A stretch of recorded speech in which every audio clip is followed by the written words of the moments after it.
Hi everyone, it's Brooklyn and welcome back to another movie of the week. And the movie of this week was Cheaper by the Dozen 2 from 2005. So if you haven't watched the movie, watch it now. I'm also doing franchise and reboots and things of those elements in 2024. So I did obviously the first Cheaper by the Dozen movie.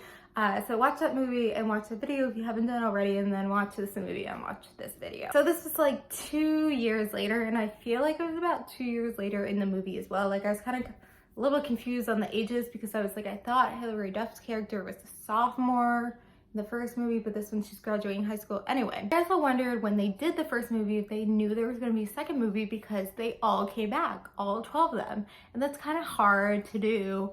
You know, there's so many. I'm guessing that's what I mean. There's so many of them, and especially, you know, at that young age with like their kid actors, it's like a little bit like on the fence, like, you know, what if their parents are like, I don't want them to be in another movie, you know? But they got them all back.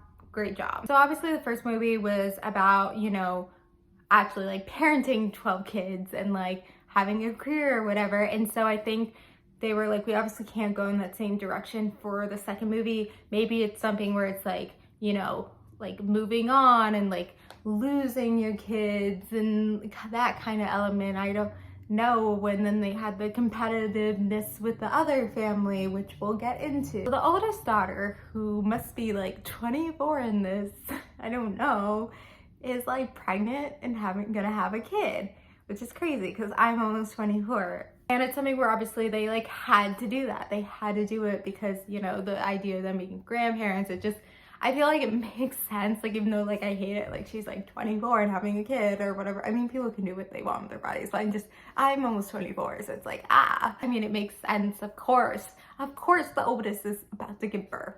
And then she's also like married to that guy. He's from Mean Girls. I forgot his name. He's also gay in real life. But like, if like it's like only 2 years later and he's already married and like 8 months pregnant, I don't know. And so then Tom Welling, he's looking even finer this movie. So it's like he's kind of in college, but he's also like working at a garage. And then what I don't understand about Hilary Duff's character is she, you know, graduated high school and she's going to move to New York to do an internship. Is she not going to college? You're just doing an internship? How do you just get an internship out of high school? Like, like, it doesn't make sense, whatever. Anyway, so they all go back to this like lake house, I guess, that they went to when they were years ago or whatever. And so it kind of has that same element of like, you know, moving kind of, but they're not moving. They're also been in this place. I don't know, just like them at another location, I guess it's something. And I feel like it makes sense.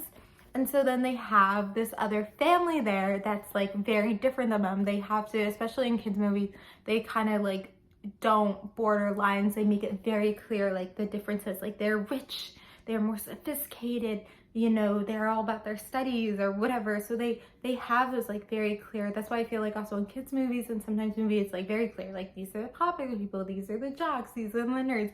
So it's the same thing where they're like very clear, like this is the rich and this is the poor, and just like what they do, they make it very clear. So we're introduced to all these like other really great actors. Eugene Levy, like it's so crazy because like this is how like I know him when I was like young. Eugene Levy, like I obviously didn't watch American Pie as a kid, and then, you know, Schitt's Creek, I don't know, like if I was like, oh my god, wait, I recognize him, like I don't know. And then I think maybe once I realized, oh my god, that was the other dad from Cheaper by the Dozen too. Like, I mean, I don't know, I'm thinking about that. And so then I guess the other big person from that family is like Taylor Lautner. Obviously Taylor Lautner is there, and so that's like he's the other big one from them.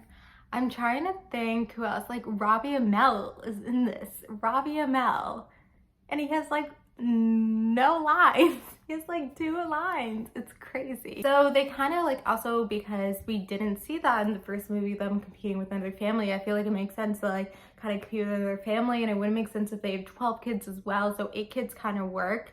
And so we kind of see like some of those like dumb funny things as well with like the family, then like cringe kids movie, whatever. So like that little girl, whatever her name is, she's like gonna go on a date with the guy. I don't know, I'm not gonna get into specific with the plots, but you know, I think, I don't know what I'm saying. I mean, in the end, when she's having the kid and they'll save her, And she's like, I named the kid Tom after you. Like, that makes me cry. But in the end, they're all a happy family. Of course, there's like, they all have little plots. All these kids have like their own little plots. So then Charlie's like, oh my God, wait, that's Tom Welling's character. I know a name. Wait, is it Charlie? I don't know. But he's like, I'm gonna start my garage out here. And then the girl's like, I'm gonna go to art school out here. And Eugene Levy's like, ah.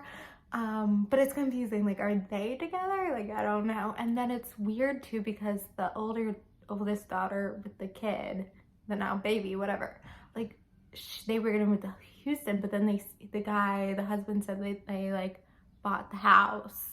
So it's like, are they not moving to Houston? Like, why are everyone like all of a sudden in love with this lake house? Also, like, how long were they there? Like a week? It wasn't clear too. I think those things like the logistics go over your head as a kid, and that's why it's a kid's movie.